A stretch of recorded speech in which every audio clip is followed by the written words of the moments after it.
Policy बाजार पर 1 करोड़ रुपए का टर्म लाइफ इंश्योरेंस केवल 450 रुपए महीने से शुरू। वाह! चीन में जो हो रहा है उससे हमें सबक लेने की आवश्यकता जरूर है। चीन में अभी हालात क्या हैं वो भी थोड़ा सा आपको बता देते हैं। जैसे कि वीके पॉल साहब कह रहे थे कि हमें घबराने की जरूरत नहीं है, एहतियात करने की जरूरत है, क्योंकि चीन में जीरो कोविड नीति जो है वो कामयाबी से, जहां शुरुआत में बड़ी कामयाबी थी, इसके बाद एकदम जीरो कोविड नीति हटा दी गई, उसके बाद ये हालात बहुत उत्पन्न हुए हैं। तो वहां पर जो हर्ड इम्यूनिटी है वो बन नहीं पाई, और अब वही कामयाबी उनकी सबसे बड़ी कमजोरी बनकर उनके सामने है। यहां पर भारत में गनीमत है कम से कम कि हमारे यहां लोगों को वैक्सीन बहुत लगाई गई। वैक्सीन नेशनलिज्म में हम नहीं पड़े, अच्छी वैक्सीन को लगाया गया, सीरम इंस्टीट्यूट की वैक्सीन को, कोवैक्सीन को भी इस्तेमाल किया गया, और इसी वजह से शायद हमारे हालात यहां पर अभी इतने चिंताजनक नहीं है। चीन में 3.5 अरब वैक्सीन जो है वो दी जा चुकी हैं, लेकिन उन टीकों के असर पर सवाल उठ रहा है। चीन में जो टीके लगाए गए हैं उनकी एफिकेसी पर सवाल उठ रहा है। साथ ही साथ 80 साल की से ऊपर वाले लोगों को टीके बहुत कम लगे हैं, इस वजह से वहां पर मौतें ज्यादा हो रही हैं। महामारी विशेषज्ञ या एपिडेमियोलॉजिस्ट जो हैं एरिक फ्राइगल डिंग का कहना है कि अगले 3 महीने में दुनिया की 10% आबादी को कोविड हो जाएगा। इनमें से लाखों लोगों की मौत होने का भी अंदेशा है, ऐसा वो डर जता रहे हैं। लेकिन क्या चीन, जिसने सबसे पहले दुनिया में कोविड लाया, एक बार फिर से दुनिया को रोकने के लिए जो चीन के हालात हैं उससे भारत को दोबारा से डर जाना चाहिए? कितनी विकट समस्या है और भारत के हालात क्या हैं, इस पर बात करने के लिए इस वक्त मेरे साथ डॉक्टर राजेश पारिक जुड़ रहे हैं जसलोक अस्पताल से। डॉक्टर पारिक, आपका बहुत बहुत शुक्रिया सर हमारे साथ जुड़ने के लिए।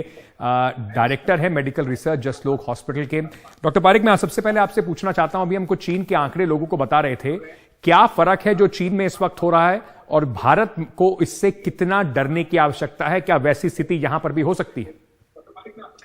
उतनी बुरी स्थिति यहाँ नहीं हो सकती ऐसे मुझे लगता है। और आपने इतना बेहतरीन, इतना अच्छा कवरेज दिखाया कि क्या प्रॉब्लम्स है, वहां क्या हुआ था। उन वैक्सीन नेशनलिज्म में पड़ गए, उनका वैक्सीन उतना ठीक नहीं है, और हमारे यहाँ हर्ड इम्यूनिटी हुई और वैक्सीन इंड्यूस्ड इम्यूनिटी भी हुई, हाइब्रिड इम्यूनिटी है, और उससे 90% लोगों का कवरेज हो गया है ये दोनों इम्यूनिटी के साथ।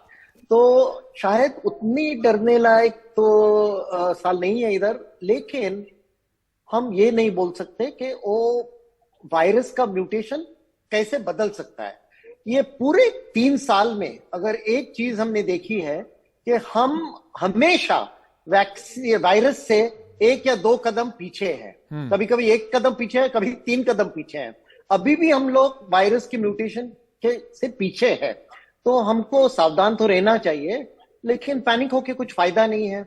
जैसे हम लोग देखेंगे कि ये म्यूटेशन जो है, जो BF7 म्यूटेशन है, जो बहुत जल्दी फैलता है, वो अगर इधर आ गया, और अभी 4 केसेस तो आज आपके चैनल पे दिखाया था कि डिटेक्ट हो गए हैं, शायद और भी केसेस होंगे, तो वो देखकर हमको बहुत फ्लेक्सिबल एक्शन लेना पड़ेगा, लेकिन पैनिक करने की कोई जरूरत नहीं थी।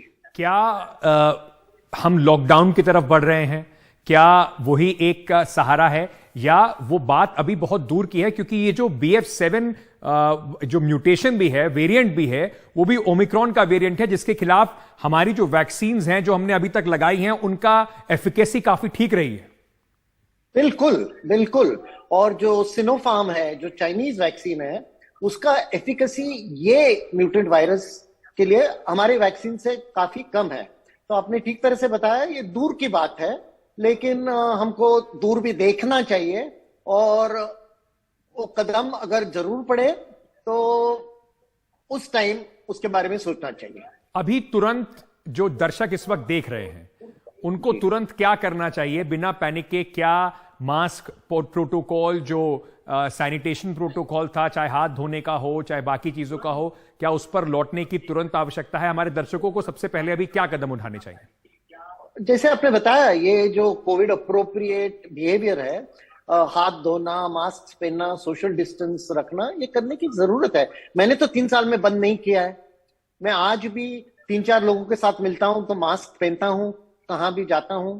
हमको भी ये आदत पड़ गई है 2-3 साल में, तो हमको ये सोचना चाहिए कि सिर्फ हमारे लिए नहीं है, हमारे घर में जो एल्डर्स है, बच्चे हैं, दूसरों के लिए ये हमारी एक सोशल रिस्पॉन्सिबिलिटी है। और अभी जो चीन में हो रहा है जी। वो हमारे लिए एक सीटी होनी चाहिए, एक बड़ा अलार्म होना चाहिए कि हमको ये अगर हमने छोड़ दिया हो तो वापस जरूर करना चाहिए। और एक चीज है जी, और वो है कि अगर बूस्टर नहीं लिया हो तो बूस्टर लेना तो भी बहुत ही जरूरत है। बहुत जरूरी बात है अगर आपने बूस्टर शॉट नहीं लिया है, क्योंकि वहीं शायद हम थोड़े पीछे हैं अभी।